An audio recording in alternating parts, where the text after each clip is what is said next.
धन्यवाद आपका बहुत बहुत। कैसा लग रहा है आप लोगों को? हाँ, बहुत देर से बैठे हैं। सम्मानीय मंच को मेरा सादर प्रणाम।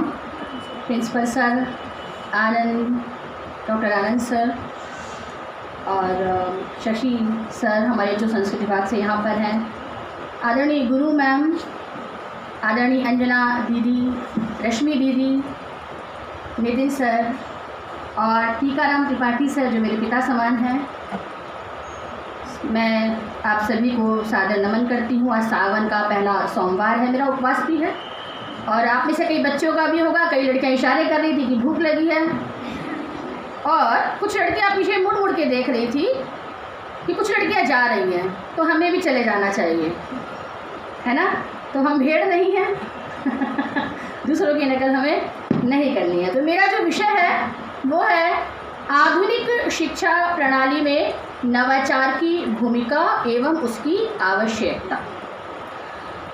और मुझे ऐसा लगता है कि आपका जो महाविद्यालय है वो इस विषय को पूरे व्यवहार में ही उतार के चलता है। सागर का सबसे ज़्यादा सक्रिय ये महाविद्यालय है और आप लोग तो शिक्षा की जो क्लासरूम टीचिंग है उसके अतिरिक्त मैं साल भर, हर महीने, बल्कि हर सप्ताह शायद यहाँ पे ऐसी गतिविधियाँ चलती हैं जो नवाचार के अंतर्गत ही आती है, यानी जो क्लासरूम टीचिंग के बाहर है और जिसमें आपका वास्तविक जो व्यक्तित्व है उसको विकास होने का मौका मिलता है। अभी अभी वो बच्ची आपने देखा यहाँ से कविता सुना कर गई है ना, चाहे भले 4 लाइन की, तो एक उसने स्टेज को फेस किया, उसने दर्शकों को फेस किया, माइक को फेस किया। तो ये शिक्षा के साथ बहुत ज़रूरी है कि हम ये समझें कि हमारा आत्मविश्वास क्या है, हम कैसे लोगों से बात कर पाते हैं या नहीं कर पाते। तो नवाचार क्या है? क्या आप में से कोई ये जानता है कि नवाचार क्या है? क्या होता है नवाचार? नवाचार एक ऐसा विचार है, एक ऐसा व्यवहार है, एक ऐसा नज़रिया है जो शिक्षा को सरल, सहज, रुचिकर, रचनात्मक और प्रासंगिक बनाता है। क्यों सरल और सहज और रुचिकर होना क्यों जरूरी है? क्योंकि विद्यार्थी पढ़ाई के नाम से ही भागते हैं। उनको लगता है पढ़ना मतलब एक बहुत बड़ा हेडेक है, इसलिए जो शिक्षा है वो रुचिकर होनी बहुत ज़रूरी है और प्रासंगिक होनी, यानी समय के साथ वो चले कि आपके जीवन में उसकी उपयोगिता क्या है, ये होना जरूरी है। 15 अगस्त को हमारा जो भारत आज़ाद हुआ था, तो 77 साल हो जाएंगे हमारे देश को आज़ाद हुए।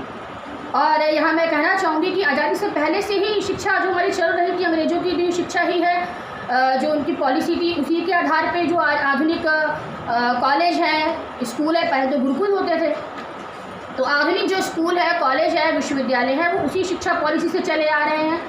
अस्पताल है, सेना हमारी, मिलिट्री हम देखते हैं, रेलवे और प्रशासनिक सर्विसेज हम देखते हैं, तो उसी दौर से हमने कुछ अच्छी चीज़ों को जो है अडॉप्ट किया। यानी उनकी पॉलिसी में कई चीज़ें बहुत अच्छी थी जिनको हमने लिया, लेकिन समय के साथ हमने देखा कि वो अब उतनी बेनिफिशियल नहीं है, उतना उनका हमको फ़ायदा जो है वो नहीं मिल पा रहा, या उसमें भी हमें अनेक विसंगतियाँ दिखती हैं। हमने ऐसा भी दौर देखा अपनी शिक्षा में, अपने सिस्टम में, जहाँ कोई बच्चा शारीरिक रूप से या मानसिक रूप से थोड़ा कमज़ोर है या उसमें कोई क्षति है, कोई कमी है, तो हम ये मानते थे कि इसको तो पढ़ना ही नहीं है, पढ़ाई के लिए बने ही नहीं है। और माता पिता भी ऐसे देखते थे, समाज भी ऐसा देखता था, इसको क्या ज़रूरत है पढ़ने की, या अगर बहुत हुआ तो किसी ऐसे स्कूल में भेज दिया जहाँ वो कुछ क्रिएटिव काम सीख रहे, टोकरी बुनना, है ना, तो उन तक शिक्षा जो है वो नहीं जा पा रही थी। यानी हमारी जो शिक्षा थी वो उस दौरान की वो एक सीमित थी, कुछ खास वर्ग तक, कुछ खास सशक्त लोगों तक मिल पा रही थी।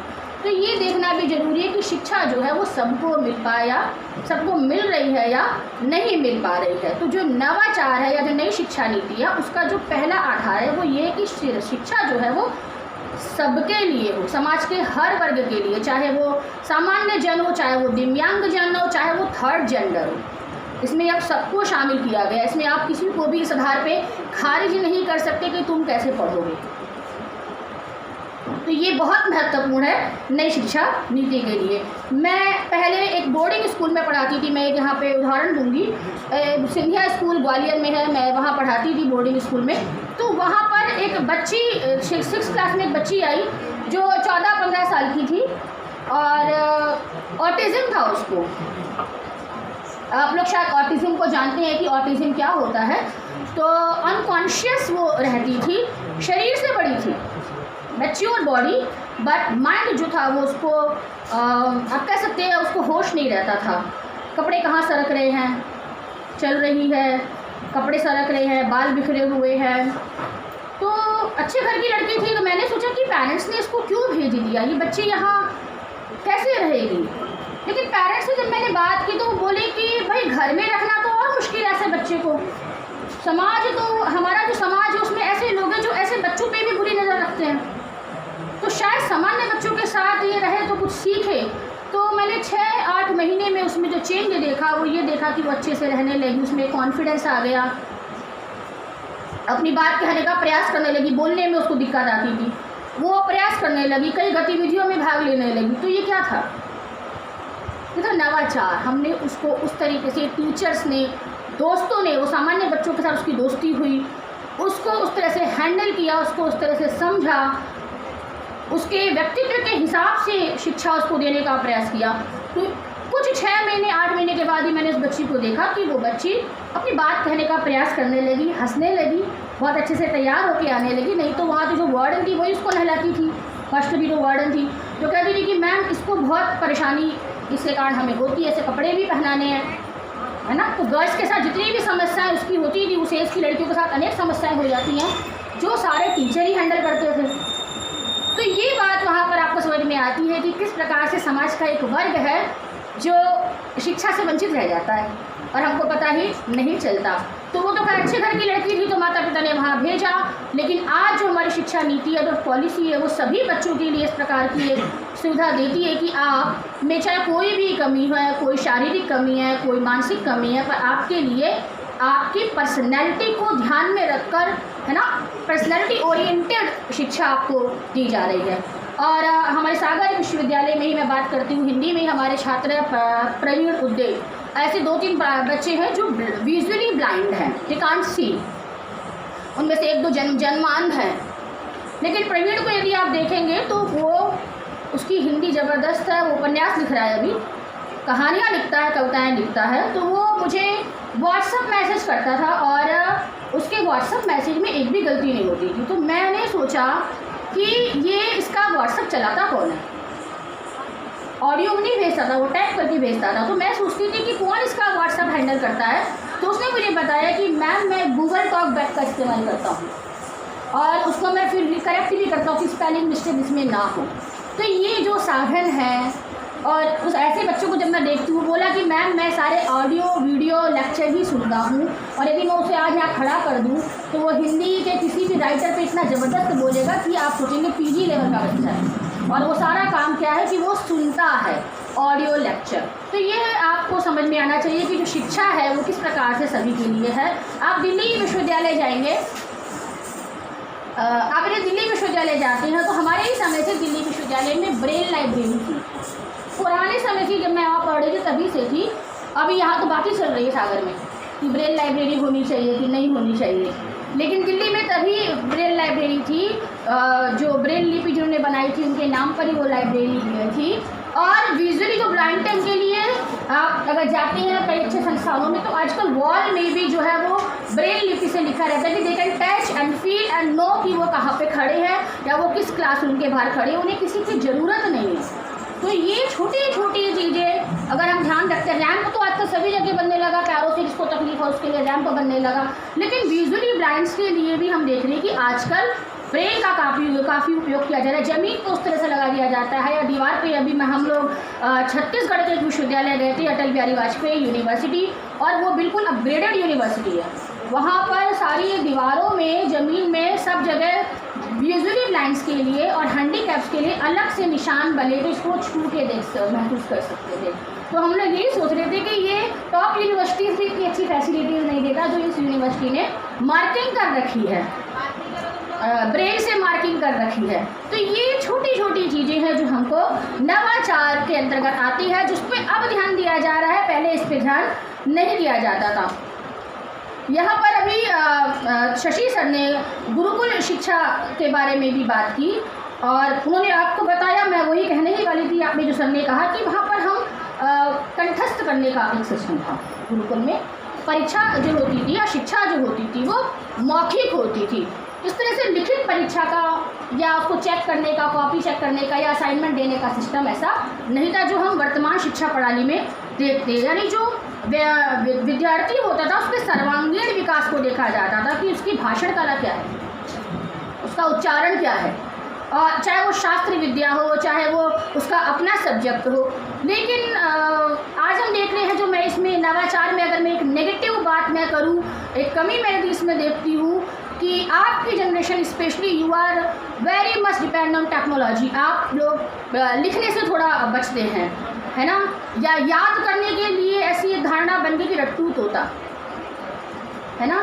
स्मरण शक्ति है उसको उसमें जाना चाहिए, उसका उपयोग जो है वो होना चाहिए कि आप ज़्यादा से ज़्यादा किताबों को, विषयों को याद करें। याद करना कोई गलत बात नहीं है, बल्कि इस बजाय इसके कि हम पेपर से ठीक पहले पढ़ें, 5 सवाल बना लें और पेपर के बाद हम भूल जाएं कि हमने क्या पढ़ा, तो हमारी जो बुद्धि है वो खाली चली गई। तो ये एक हम यहाँ पे देखते हैं कि पुरानी शिक्षा पद्धति में, बल्कि जो हमारे पुराने आचार्य रहे, विद्वान रहे, उनको तो हजारों ग्रंथ याद ही होते थे। जितनी भी उनकी पुस्तकें थी वो उन्हें याद होती थी। और मैंने ऐसे भी उदाहरण सुने हैं कि जब हमारे यहाँ जब आक्रमण हुए या ग्रंथों को जला दिया गया तो वो जो आज तक बचे हुए हैं वो इसलिए बचे हुए क्योंकि लोगों ने उन्हें याद कर रखा था। तो याद करना कितना जरूरी है। और हमको सूरदास मिलते हैं या आज भी हमें रामभद्राचार्य जी, स्वामी रामभद्राचार्य जी मिलते हैं, वो देख नहीं सकते हैं लेकिन उन्हें हजारों किताबें याद हैं, विद्वान हैं। तो ये कुछ लोग जो एक्स्ट्रा ऑर्डिनरी थे वो तो कर ले रहे थे, लेकिन समय के साथ हमको ये देखना चाहिए कि नहीं, ये कोई बाधा नहीं है।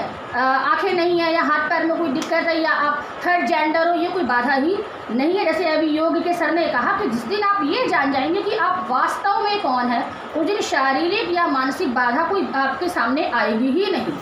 और प्रवीण इसका बहुत अच्छा एग्जाम्पल है कि ही नोस कि वो क्या है। वो बल्कि ये 10 दिन का शिविर लगता है इनका, कौन है वो, महाराष्ट्र वाले, उनका शिविर लगता है, मेडिटेशन में जाते हैं, तो उसमें भी वो लड़का जाता है 10 दिन के लिए। और वो, मैं हैरान थी कि वो इतना छोटा लड़का है और 10 दिन 12 दिन का वो शिविर करके आता है, बिकॉज वो मेंटली मैच्योर है। उसको ये पता है कि मैं भीतर से कौन हूँ और ये मेरी बाधा नहीं है कि मैं देख नहीं सकता। तो नई शिक्षा नीति भी पुराने उस सिस्टम में से इस चीज़ को लेकर आती है कि हमें ऐसे कई अपने विद्वान मिलते हैं। अभी हमें मैंने पद्मश्री रामभद्राचार्य जी का नाम लिया, तो विद्या पाने के लिए कोई बाधा आपके सामने नहीं आती। हालांकि नई शिक्षा नीति में इसको लागू किया गया कि ताकि जो बच्चे ये नहीं समझ पा रहे हैं या जिनका परिवार ये नहीं समझ पाता कि इसमें तो कोई बाधा है या नहीं पढ़ पाएगा, वो भी समझे कि शिक्षा जो है वो सबके लिए आज उपलब्ध है। तमाम माध्यमों से, ऑडियो माध्यम से, वीडियो माध्यम से, हर माध्यम से आप जो है पढ़ाई प्राप्त कर सकते हैं। अब यहाँ पे एक जो मैं अंत में कहना चाहूँगी कि हम मूल्यांकन कैसे करें, विद्यार्थी का मूल्यांकन कैसे करें। तो जो हम सभी करते हैं क्लासरूम टीचिंग के बाद जब उनका एग्ज़ाम लेते हैं तो उस एग्ज़ाम के आधार पर ही कॉपी में क्या लिखा है इससे हम उनको नंबर दे देते हैं। लेकिन यदि हम इसमें नवाचार को जोड़ते हैं, नवाचार के हिसाब से देखते हैं, तो हम विद्यार्थी की ओवरऑल परफॉर्मेंस को देखेंगे। और मैं तो ऐसा करती हूँ, यदि कोई बच्चा क्लास में बहुत अच्छा है, क्लास में बहुत अच्छे से भाग ले रहा है, जवाब दे रहा है सवालों का, सवाल पूछ रहा है, तो यानी कि वो बच्चा पढ़ रहा है। हो सकता है कि परीक्षा में वो ठीक से नहीं कर पा रहा है, तो आप ये नहीं कह सकते कि ये तो मूर्ख है। तो हमको समग्रता में देखना चाहिए कि ओवरऑल, और स्कूलों में ये शुरू हो चुका है कि जो रिपोर्ट कार्ड बनती है वो ओवरऑल डेवलपमेंट की बनती है कि वो एक्टिविटीज़ में कैसे है, खेलों में कैसा है, बाकी गतिविधियों में कैसा है, उसके बाद उसकी एक रिपोर्ट कार्ड तैयार होती है। लेकिन हम इसे उच्च शिक्षा में भी लागू करें कि हम विद्यार्थी की ओवरऑल परफॉर्मेंस को देखें कि साल भर कि उसका जो व्यवहार है अपने साथियों के साथ कैसा है, अपने टीचर्स के साथ कैसा है, पढ़ाई के प्रति कैसा है, अन्य गतिविधियों के प्रति कैसा है, और तब हम ये उसका मूल्यांकन करें कि ये बच्चा अच्छा है। नहीं तो हमें ऐसे विद्यार्थी मिल रहे हैं जिनके 90% नंबर आ रहे हैं पर उनमें एटिकेट ही नहीं है और खड़े होकर 5 मिनट में बोल नहीं सकते हैं, है ना। तो ये नवाचार का आपके कॉलेज में जो कार्य इसमें दिखता है, इसको हम लागू करें कि बच्चे पढ़ाई के साथ साथ उनमें एक आत्मविश्वास आए कि वो यदि उनसे कहा जाए किसी विषय पे आपको बोलना है या अपने बारे में बोलना है, तो वो 10 मिनट 15 मिनट बेझिझक होकर अपनी बात जो है वो कह सके। ये है नवाचार और यह है सर्वांगीण शिक्षा का स्वरूप कि आप शिक्षा ले रहे हैं, खाली आपको एक डिग्री नहीं मिल रही है बल्कि आप तैयार हो रहे हैं किसके लिए, भविष्य के लिए। कि जब आप खड़े होते हैं और आपको अगर आप बड़ी यूनिवर्सिटीज़ में जाते हैं तो वहाँ आपको वैसे ही आत्मविश्वासी बच्चे जो है दिखाई देते हैं। तो इसकी आप यही हमारी जो नई शिक्षा नीति है या जो नवाचार है वो यही है कि विद्यार्थी का सर्वांगीण विकास, ओवरऑल डेवलपमेंट और सभी वर्ग के सभी प्रकार के विद्यार्थियों तक शिक्षा का पहुँचना। ये इसमें आजकल अगर मैं एक बात जोड़ूँ कि ये जो हमारी भारत सरकार है वो भी इसमें टेक्निकल सहयोग दे रही है। स्वयं प्रभा है, ICCEC गुरु है, ऐसे कई चैनल उनके चल रहे हैं जहाँ पे दुनिया के टॉप प्रोफेसर को आप टेलीविज़न पे या इंटरनेट पे सुन सकते हैं। और जैसे मैंने प्रवीण का एग्जांपल दिया तो प्रवीण बोला कि मैम मैं CEC के लेक्चर सुनता हूँ, है ना। CEC में जो लेक्चर आते हैं, दिल्ली के प्रोफेसर जो पढ़ा रहे हैं, IIT के प्रोफेसर जो पढ़ा रहे हैं वो उनको सुनता है। कहाँ बैठ के, सागर में अपने हॉस्टल में बैठकर। और एक एग्जांपल मैं और दूंगी, केरल का एक एग्जांपल हमको मिलता है। केरल में हमने एक बीच में एक किस्सा हमारे सामने आया था कि केरल में एक कुली था जो कुली का काम करता था, लेकिन उसने IAS का पेपर पास कर लिया था, IAS बन गया था। 2018 की ये बात है। तो उसने क्या प्रयोग किया था, उसने इस टेक्नोलॉजी का प्रयोग किया था कि रेलवे स्टेशन में वाईफाई लगे होते हैं, है ना। तो वो बोला कि मैं कुली का काम करते समय कान में वो लगा के सारे लेक्चर जो है वो सुनता रहता था और उसी से मेरी तैयारी जो है होती रहती थी, क्योंकि मैं नहीं चाहता था कि मेरे बच्चों का भविष्य जो है वो खराब हो। मैं तो भले ये काम कर रहा हूँ, कुली का काम कर रहा हूँ, लेकिन मैं अपने बच्चों को एक बेहतर जीवन देना चाहता था। तो वो बोझा ढोते हुए, लोगों का सामान ढोते हुए भी हर वक्त उस टेक्नोलॉजी को सुनता रहता था। तो ये आपको पता है कि टेक्नोलॉजी है, आज लगभग हर शिक्षक संस्थान में हम देखते हैं कि वाईफाई कंपलसरी है। कई जगह शहरों में आप जाएंगे सरकार वाईफाई दे रही है, उसका उपयोग आपको करना है, उसका दुरुपयोग आपको करना है, ये आपके ऊपर है। यहाँ मैं ये ज़रूर कहूँगी कि जब हम नवाचार से शिक्षा दे रहे हैं या बच्चों को टेक्निकल जो उनसे जोड़ रहे हैं तो हम उनको उसका सदुपयोग और दुरुपयोग भी बताएं कि यदि वो सोशल मीडिया में जा रहे हैं, आपकी जो पीढ़ी है उसको बहुत जल्दी फेमस होना है, तो आप जा रहे हैं तो इसको ध्यान रखें कि एक बार सर्वर में जो गया तो वो गया, है ना।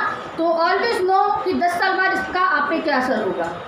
मान लीजिए आज आपने कुछ डाला, आज आप 17-18 साल के हैं, तो कुछ भी पोस्ट करने से पहले आप ये ज़रूर देखें कि 10 साल बाद, 15 साल बाद जब जीवन के आप किसी और मोड़ पे होंगे तब आपकी इस वीडियो का या इस फोटो का आप पर क्या असर होगा। तो हम टेक्नोलॉजी के साथ उनको टेक्नोलॉजी को प्रयोग करना भी सिखाएं कि एक तो अपने हित के लिए प्रयोग करें, दूसरे के साथ बदले की भावना के लिए प्रयोग ना करें कि काम बिगड़ गया तो किसी और के लिए उसका इस्तेमाल करें। तो तकनीक का इस्तेमाल करें अपने आप को एक बेहतर विद्यार्थी बनाने के लिए, एक बेहतर व्यक्ति बनाने के लिए और एक जिम्मेदार नागरिक बनाने के लिए। आप लोगों ने मेरी बात को सुना बहुत ध्यान से, बहुत बहुत धन्यवाद आप सभी का। मैं बात समाप्त करती हूँ।